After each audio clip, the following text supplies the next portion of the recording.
To place your key in Bluetooth mode, put it in the palm of your hand and then whack it 3 times as if you were at an amazing concert.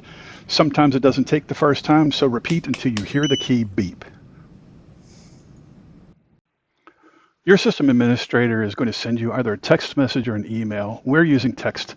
So you click on the text message that's sent to you and it will identify itself as being related to the CyberKey. And what we're going to do is we're going to click on this link that is going to then take us to the App Store, which will allow us to download the CyberAudit Link application onto the phone. So we're going to click on the download, and when it's finished, we're going to upload the CyberAudit Link app. We're going to be getting a lot of messages about allowing Bluetooth and allowing notifications. You should say yes to all those, allow all of that. And once we get through those various screens, we're going to see that when we click on the settings in the application, there's nothing there. So we're going to go back, and now we're going to go back to the original message that was sent. So we're going back to the text message.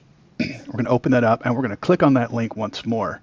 When we do that, we click on success, and when we go back into the settings, we're going to see that our information is there now. So we've already put the key into Bluetooth mode, so we're now going to hit sync. Just make sure that the key is nearby the phone, and when it scans, it's going to find the identifier for that key. We're going to click on that identifier, and now we're going to see the CyberKey. So we're going to hit CyberKey, and now we're going to hit sync.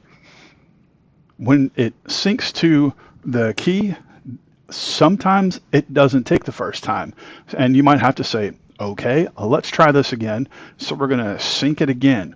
It can be a little squirrely at times, but that's okay. We're going to be successful.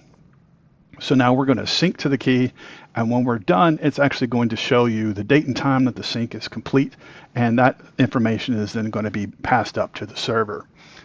Now we are synced, and so when we go back to the settings, we're going to see that your name is now associated with this key, and you are done. Congratulations.